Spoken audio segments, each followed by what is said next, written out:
Thank you, Senator. My name's Trevor Gauld. I'm the National Policy Officer with the Electrical Trades Union.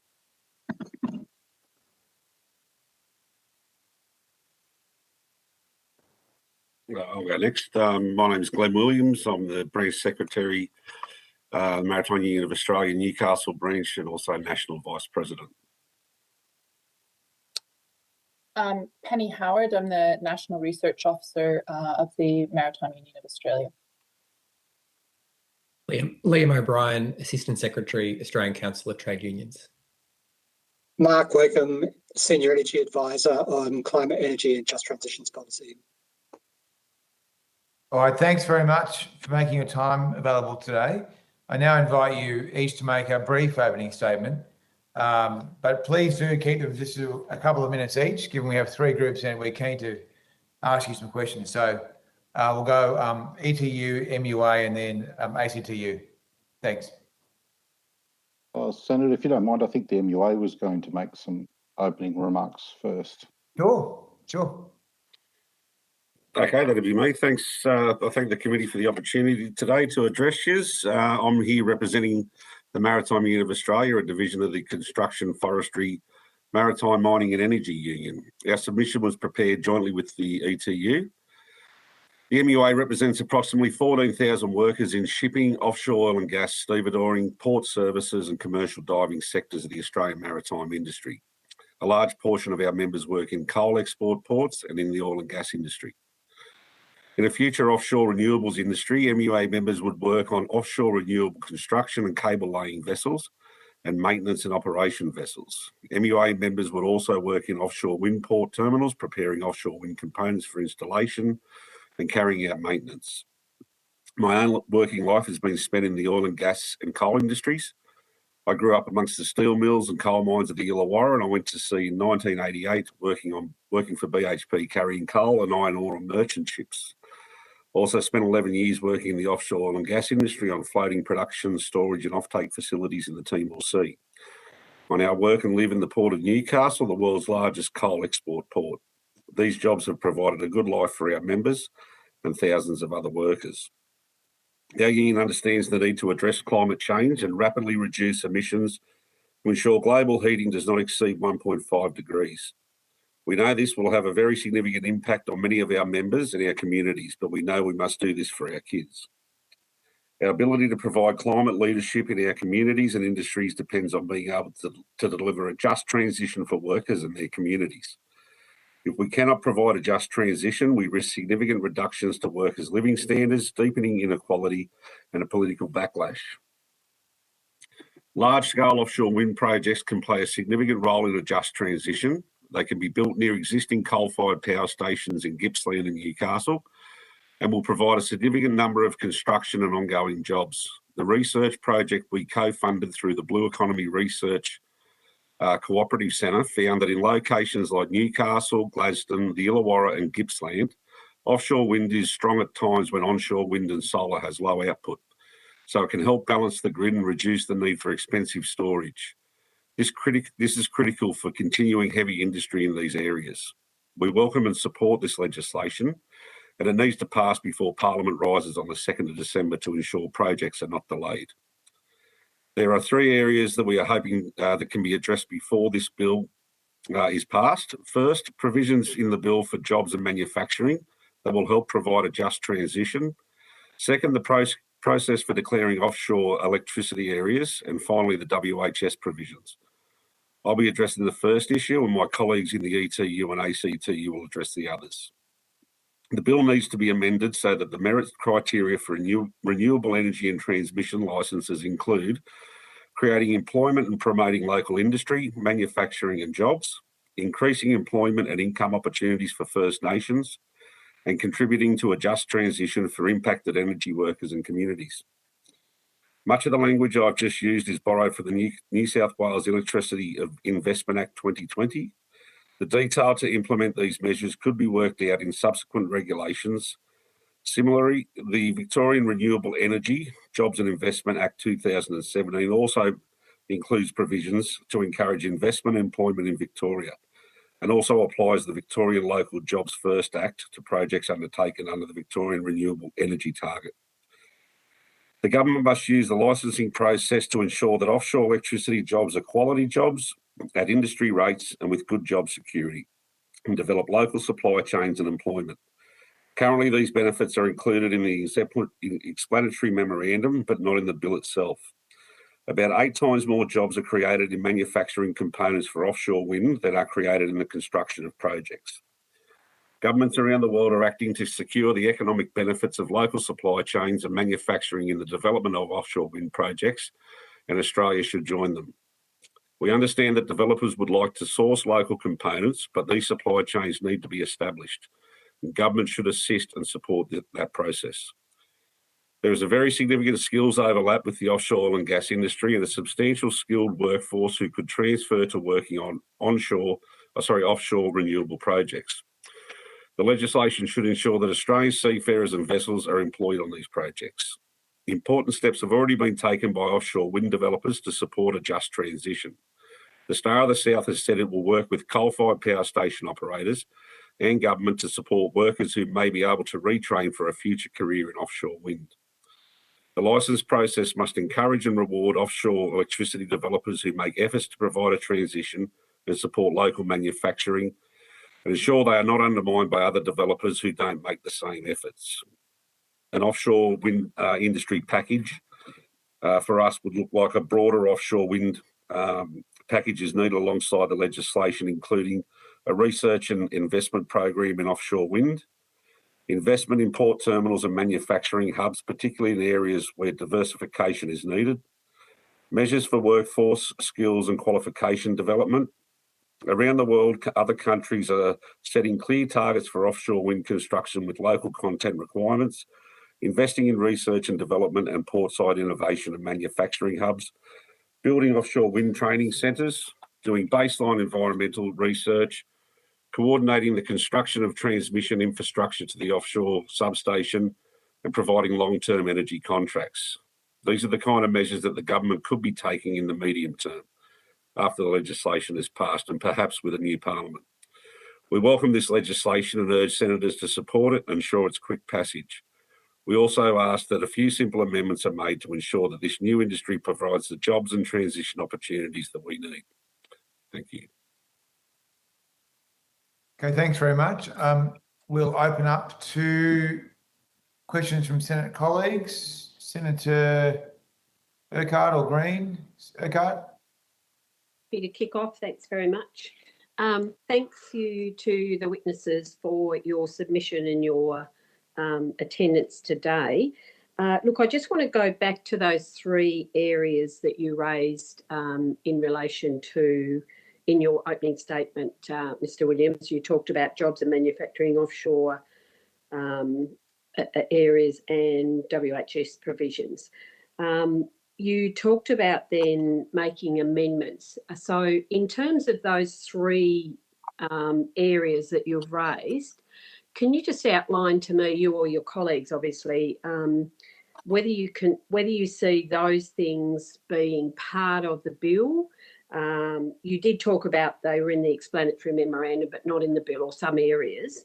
But could you just go step through with me where you would think they would fit? Where would they fit as an amendment to the bill? Would they fit better in a regulation, maybe a policy area? Where would be your sort of process of where you'd like to see those areas picked up? I might pick up on that. Thank you. Yeah, and I might just touch on the licensing measures that Glen has spoken about, because the ETU and the ACTU are going to pick up on the other matters, and it might actually be best to take them when they speak, to take them both together and then take questions, because we've kind of divided up. So did you have a opening statement as well? My apologies. I should have handed over to Trevor when I finished. Oh, okay. Sorry. Well, can we do that first? Is that appropriate, Chair, that we hand to Mr. Gauld and then Ms. Howard, and then we actually ask questions? That's fine. I thought my misunderstanding. I thought Mr. Williams was speaking on behalf of everyone, so that's fine. No. If you want. Okay, so maybe if we go to Mr. Gauld, Ms. Howard, or Mr. Gauld, whichever wants to go. Yes, that's fine. Okay. I'm happy to go next, Senator. Thank you. So thanks to the committee for your interest in this bill and the work you do to go through it. Obviously, this is a fairly detailed piece of legislation. The ETU, like the MUA, welcomes the introduction of the legislation, and we too want to see legislation passed before year's end. We think that there are significant project opportunities in the pipeline waiting to go, and the only thing standing in the way of them is the absence of a legislative framework for them to operate under. The ETU is interested in this particular legislation from, I guess, three areas. One is the energy transition in a real sort of a technical sense, in that offshore renewable energy provides, particularly through offshore wind, an alternative supply of power that can be likened to a baseload supply, and in a volume that I think earlier witnesses to this committee have outlined are 10 times greater than the current fossil fuel industry output in Australia right now. It's also located often within 50 kilometres to strong connection points within the grid, which provides significant opportunity around scale and significant opportunity to avoid stranding of assets by connecting in at those strong connection points. We're interested in it from a worker transition perspective in the same way that my colleague Glen outlined, but in particular, because of that location to those strong energy points, connection points in the grid, they are close to where other industries are facing structural decline, and they are also there close beside current large manufacturing industries who are facing their own challenges. So it's shoring up their supply. And our union's interested in this from the climate action perspective as well, from the capacity to significantly reduce emissions, to create competitive advantage around a future hydrogen industry, but also for those large manufacturers and our emissions intensive trade exposed employers to be able to have access to clean energy to avoid them facing some of those border adjustments that are likely coming down the pipeline as the rest of the world decarbonises. But all of these opportunities that everyone talks about don't happen automatically. And the challenge that we see and why we seek these three quite simple changes, we say to the bill, is because currently nothing in the bill causes these opportunities to be realised. And some parts of the bill create unnecessary uncertainty for this industry, lack some transparency, and miss some opportunities to remove some regulatory burden. My colleague outlined the benefits of the merit criteria and the examples of both the Victorian and New South Wales government's initiatives to apply merit criteria. Similarly, we're seeing the Just Transition Plan in Collie in Western Australia doing exactly the same thing, and CleanCo in its administration of QRET in Queensland. This is not an unusual or unique situation, and you have many states and territories with good examples that you can leverage on for that. But in regards to the declaration of these zones, the concern here is that simply it is complete discretion of a minister to decide to commence a process, no understanding of when that process, how long it will take, and when it will conclude. We think that a simple amendment at that point could introduce a trigger which would allow for state governments, for example, a developer or an electricity planning authority or agency such as AEMO to make a request for the process to commence. And then, of course, the minister's discretion would apply from that point forward under the guidelines of the legislation. The second point is around the OH&S framework. Now, for some reason, the proposed regulator will try and argue that this is a completely bespoke and unique operating environment and somehow needs its own bespoke occupational health and safety regime, and it's simply not the case. My colleagues from the ACTU can outline the story of harmonising and the benefits of harmonising OH&S. And the current bill deviates from that significantly. We say that it would be much simpler to simply apply the model OH&S law. And I'll give you a very simple example of why that's important. Under this proposed legislation, a worker at the port ready to go out to work on one of these projects would be covered by a state-based OH&S regime. They would get onto a vessel and start heading out. They would then be covered by an entirely different workplace health and safety regime. Then they would arrive at the site to commence work, and they would commence work under a third and entirely different occupational health and safety regime. We could quite simply adopt the model law, the model harmonised OH&S law, and we could apply it for the commuting phase of the project, leaving the port to getting to the project, and you would remove that triple layer of occupational health and safety regulation and make it much simpler for everyone to operate under. So I might just park at that point there, but those are the three areas that we say could be improved quite quickly and simply, and would allow for the passage of the legislation before year's end. Okay, thank you very much, Mr. Gauld. Mr. O'Brien, if you're going to make any additional comments, can you just please give us plenty of time for questions, because some of these statements can sometimes dominate these proceedings. So thank you. Understood, Senator, and thank you again for the opportunity. I'll keep my comments brief. As I said at my introduction, my name's Liam O'Brien. I'm Assistant Secretary of the ACTU, and I am the Senior Officer responsible for work health and safety policy and organising. As you know, the ACTU covers 1.7 million workers, 40 national trade union affiliates, and many trades and labour councils in all states and territories in the country. And as I'll sort of pick up on Mr. Gould's comments in relation to our system of health and safety in Australia, is that Australian governments have committed to a harmonisation principle and have done so now for the last nearly 15 years. We have in nearly all states and territories a near uniform approach in terms of the application of model laws that are supported by common regulations and common codes of practice. And this is really important because as a nation, we are committed to achieving the highest possible standard of health and safety for all workers in the country. And the harmonisation principle is something that has stood us in very good stead over the last 15 years. And whilst prior to 2008, we did have some differences across jurisdictions, they weren't that significant. The harmonisation principle has really brought most states and territories into line in terms of adopting the best practices when it comes to health and safety. And we've seen a corresponding reduction in nearly all injury types and indeed in all fatalities across a range of sectors.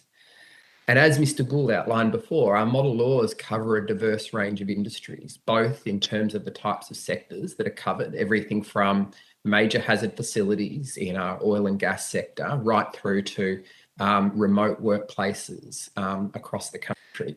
Model laws are very much fit for purpose. They are regularly reviewed, most recently in 2018 by Murray Boland, who set out a number of recommendations to improve upon those.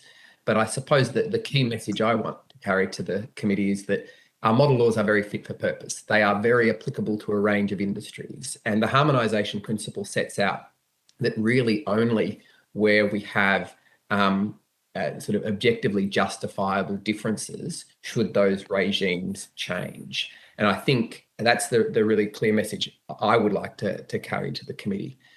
To the point that Mr. Gauld makes about different jurisdictions, I know one of the really challenging things that we have across the country is that where we have workers working across multiple jurisdictions, and that is often complicated where there are differences between the work health and safety regime. And I note that workers in this sector are likely to traverse two or maybe even three different jurisdictions.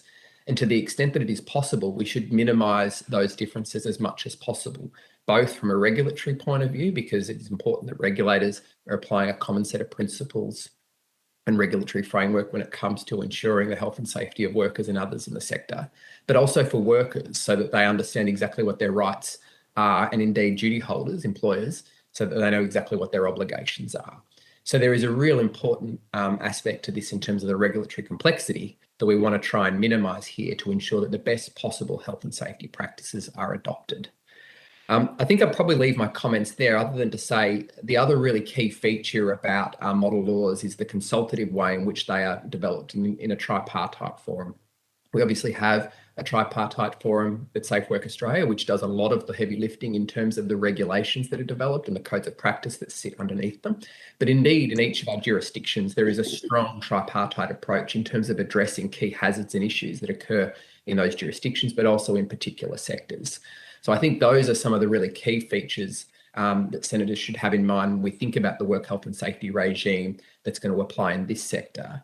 And that really bespoke arrangements should have to be objectively justified in terms of deviating from what we know is a tried and tested and proven model when it comes to our harmonised system of work health and safety laws. So I might leave it there, Senator, and happy to. Much appreciated. Senator Urquhart, you have the call.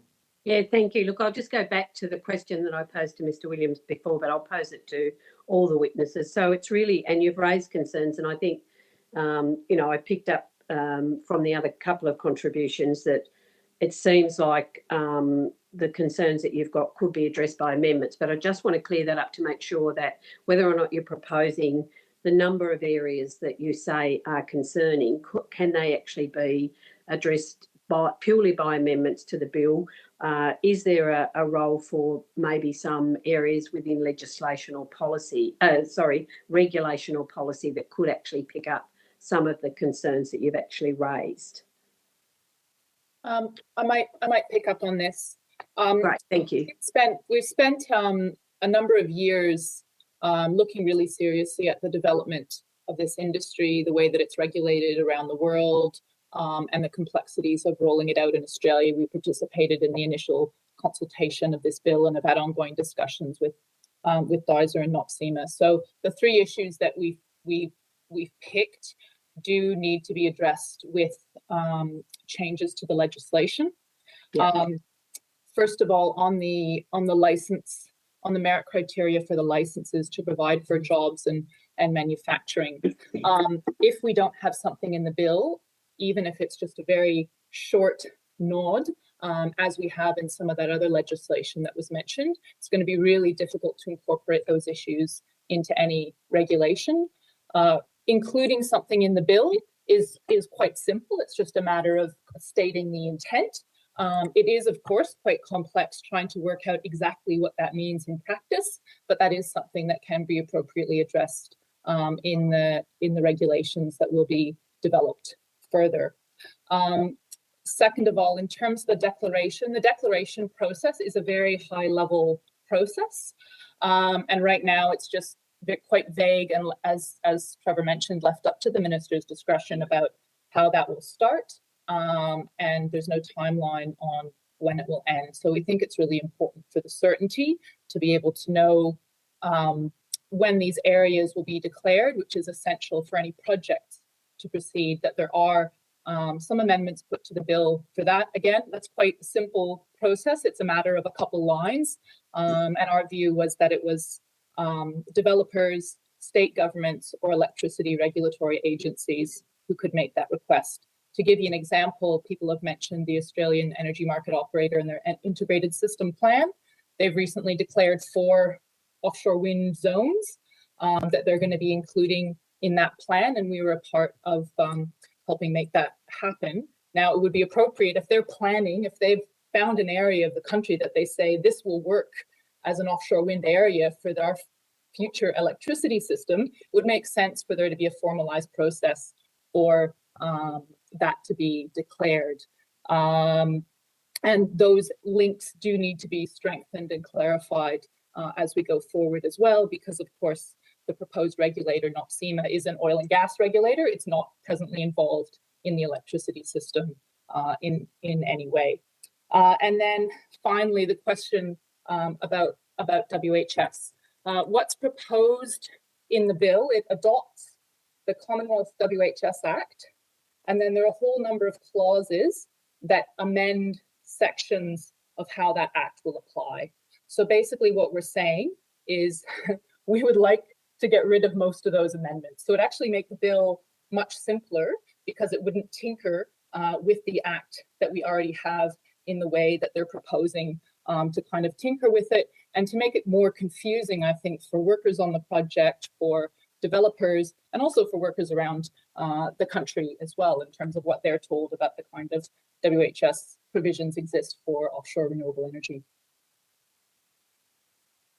Okay, thank you. Are there any others that want to add any contributions to that line of questioning? Senator, just echoing Penny's comments, if these three key issues aren't contemplated in the primary legislation, then any subordinate legislation will arguably not have the power to do what we need it to do. We're not talking about detailing the merit criteria. Yeah. We're just simply saying that the primary legislation should contemplate that the merit criteria considers broad social economic benefit, local jobs, local supply chains. Yeah. Okay. The detail can be thrashed out down the track. Yeah. An earlier witness did talk about a timeline for approval process as well. So I guess that's the sort of point that you're making in terms of the timeline and the timing of that. And that was, I think that witness raised it particularly in relation to opportunities for investment, so people actually knew what the process was in terms of making decisions. I guess the other question that I've asked most of the witnesses today is I mean, we know why the bill is important. I think you've outlined that in your opening statements, but what particular benefits do you expect for your members or the regions where your members work in? What are the benefits that you see arising from the passing of this bill? I don't mind who kicks off. Yeah, I'll have a go. For our region, I'm up in Newcastle. And obviously, our region is going to be heavily impacted depending on who you listen to, the next 20, 30 years with the winding down of export coal markets.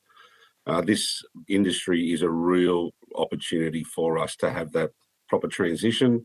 It will provide the number of jobs that can be required to transition coal workers in the port, not only the port, in other sectors that are going to be affected, because it's a replacement industry, and it's not only the direct jobs, but those indirect jobs from associated goods and services that we needed provided, the spin-offs for all that, the potential for manufacturing development, clean hydrogen development, apprenticeships, all those things that we currently have that are provided for by the coal industry, which is at some point going to go. And this, and just the $30 billion project costs for what I think both proponents are similar. That's a massive injection for New South Wales and for the Newcastle area. For us, Newcastle has the potential to be a manufacturing hub for offshore wind facilities. So it would be massive for this region, and that long-term, sustainable, good permanent jobs. Senator, if I could just add, from an ACTU perspective, if you look at the International Energy Agency modelling of how the world gets to net zero emissions, offshore wind is one of the three big technologies that we need operating at scale. And of course, the projects are gigawatt rather than megawatt scale. And Australia is really behind the pace in developing this industry. So this legislation is really welcome. Just a little more detail on the jobs. So the Blue Economy CRC research that ETU, MUA, ACTU and others commissioned found that as soon as 2030, we could be creating 8,000 jobs based on fairly conservative estimates in this industry. And they have a very good overlap with industrial centres and regions that will be affected by the world's shift to net zero emissions and the impact that will have on Australia's export market. So it's a really important opportunity, and this legislation won't be the final word in terms of what's needed to get that industry off the ground. For instance, we have a low emissions technology roadmap. We haven't identified offshore wind as the opportunity that it actually is for us, but this is an important step. Thank you. Yeah, thank you. Okay, Chair, I'm happy to share it around, so I'll leave mine there. Thanks very much. All right, I might just ask a couple of quick ones before handing to Senator Green. Thanks very much for your time. as you would know, there has been a lot of discussion about the future of coal in Australia. I don't think that's any great secret. And some of the jobs that are in that industry, which are important jobs and often well-paid jobs. I'm just wondering if I could sort of accurately summarise your collective view that your perspective is that some of these sort of projects like offshore wind could be in some way equivalent providers of employment in regional Australia. That's my timer going off. Okay. That's correct, Senator. Yes. The research that's been done shows that, but what we need is for that to be planned and deployed appropriately with the right sort of procurement settings attached to it. And it's a combination of not just the construction of the offshore wind, the operations and maintenance of it is a jobs-rich environment, but also if we pursue the manufacturing opportunities that come off it in two parts. One, the actual manufacturing of componentry for the offshore project. They are significant and will be located in those regions facing structural decline. But then also industry will benefit with the cheaper price. The learning rates of offshore wind are significant. The price is falling for the total construction. Offshore wind right now is less than half the price of a brand new supercritical black coal with 90% CCS. And that has no learning rate. It's mature, established technology. So it's cheaper and it's going to get cheaper. So that will benefit the consumers, including the heavy industry consumers as well. Yeah, okay. Could I just add to Trevor's comments, Senator? Sure. It's going to be, it can be a significant contributor to creating new jobs in regions that are currently dependent on carbon-intensive exports. But it's not a panacea. So we still will need government leadership, energy transition planning, regional diversification, et cetera, et cetera. But the fact that it provides large amounts of potentially low cost and predictable power means it can be coupled with very energy intensive industries such as steel, aluminium manufacturing, hydrogen production. So there's a real opportunity to create good, secure jobs in regional areas that will be impacted. Yeah. Good. Okay. Well, look, thanks very much for making your time today. I'm going to hand the call now to Senator Green. Thank you, Chair. And I just have a few follow-up questions from Senator Urquhart's inquiries. I just want to go back to the workplace health and safety issue because I think it might be difficult, for committee members or even just the general public to understand the types of jobs that we're talking about here and actually the level of safety that will be required. So if someone could explain, the types of jobs that will be undertaken, particularly offshore, and why there needs to be quite a stringent level of workplace health and safety for these jobs. Okay, I might have a stab at that. There'll be a number of different components of this industry. So there will be large onshore port terminals to kind of gather in all the extremely large components that will be used to actually make these turbines. And the turbines that are used for offshore wind are much larger than the onshore wind turbines you might have seen. So they're very large. So you need cranes, you need working at heights, and you've got a lot of very complex movements happening within a small area. That stuff gets loaded onto a ship. That ship will then travel 20 or 30 kilometers offshore and carry out construction at sea. Again, you've got vessels that are moving, they can jack up, but again, that's a complex process as well. And you'll have workers and cranes operating to put all of those pieces into place. And then during the operational phase, people will be going out basically every day to carry out routine maintenance and repairs. But again, you're operating in a very complex environment. Weather is always going to be an issue. There will always be waves. There will always be wind of some variety or another. And of course, you're dealing with very large quantities of electricity as well in a saltwater environment. So all of that is really critical work.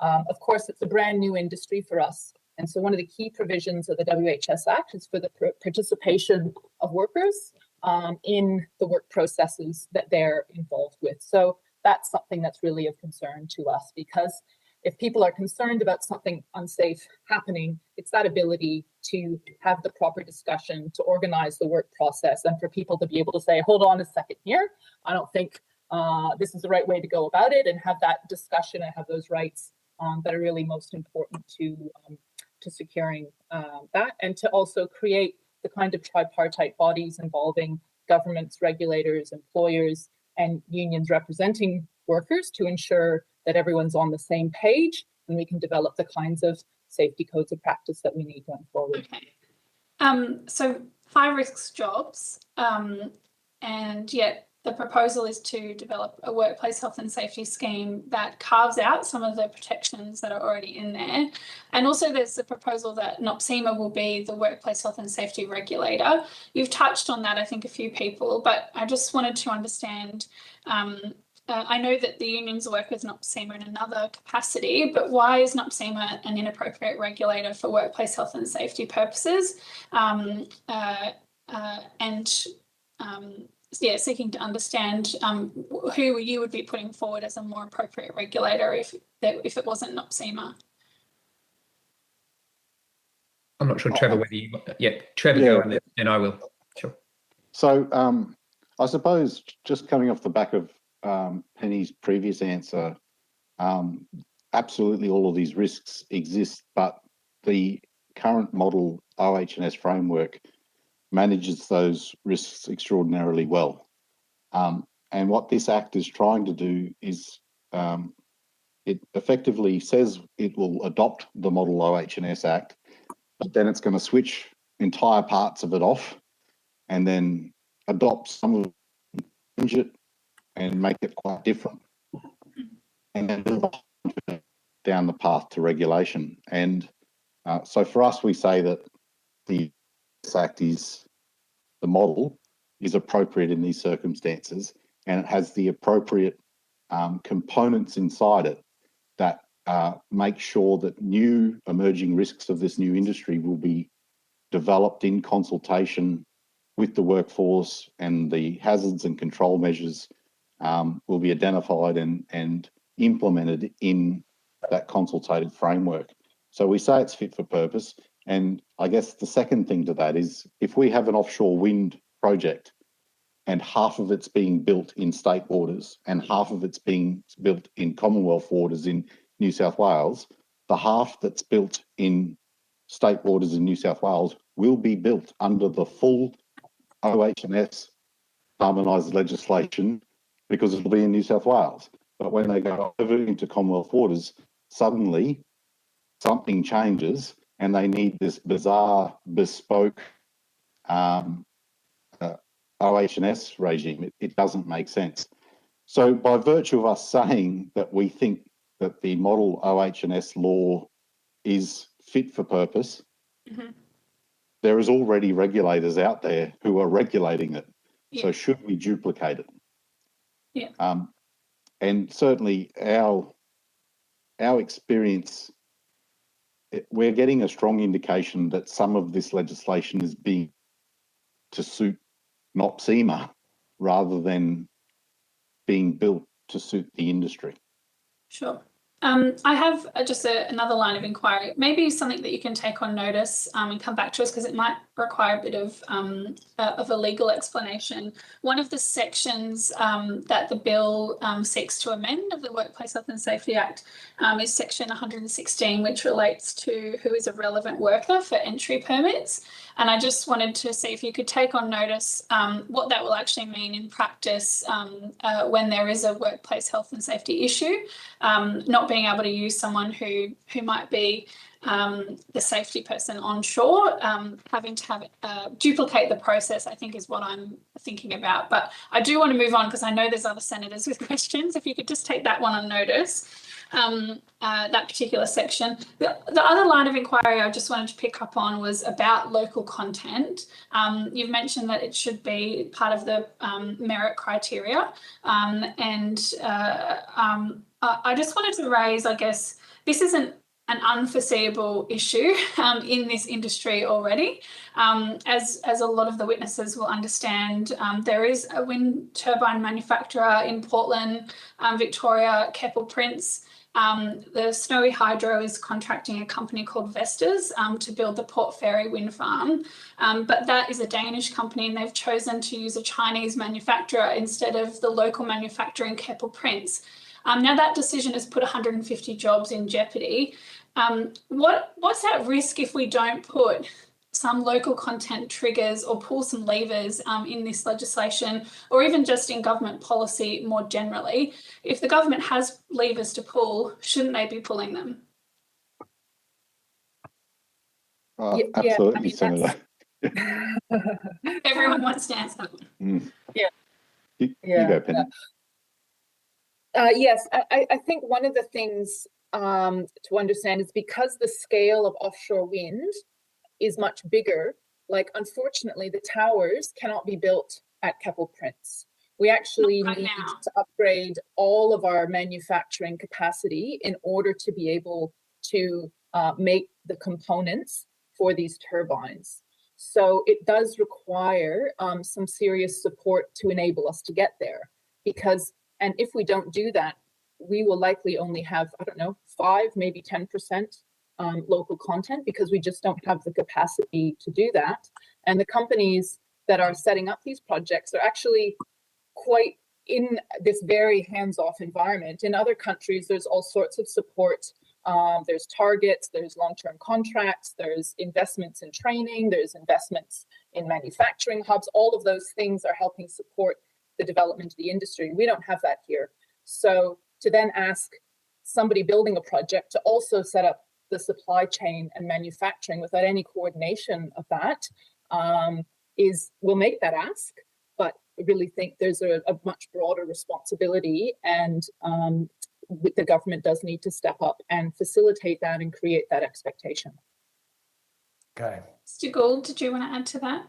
Yeah, just in the same way that we want to see this legislation pass to give certainty to the project proponents who want to develop these projects, the Australian manufacturers who want to participate in these projects need that certainty so that they can make the capital outlay that they need to. Keppel Prince, for example, if they know that there is a supply chain and that it's got a 5 or 10 year timing to it, then they can make significant capital outlays and recoup that over that time. But if it's done in an ad hoc fashion, 5 towers this year, no towers next year, it makes it really difficult for Australian manufacturers to scale up with any sort of certainty. So it's really important that that merit criteria includes those local content provisions, because that will create that supply chain flow that will give Australian manufacturers an opportunity to scale up, but it would also need, coupled with that, industry coordination and industry support.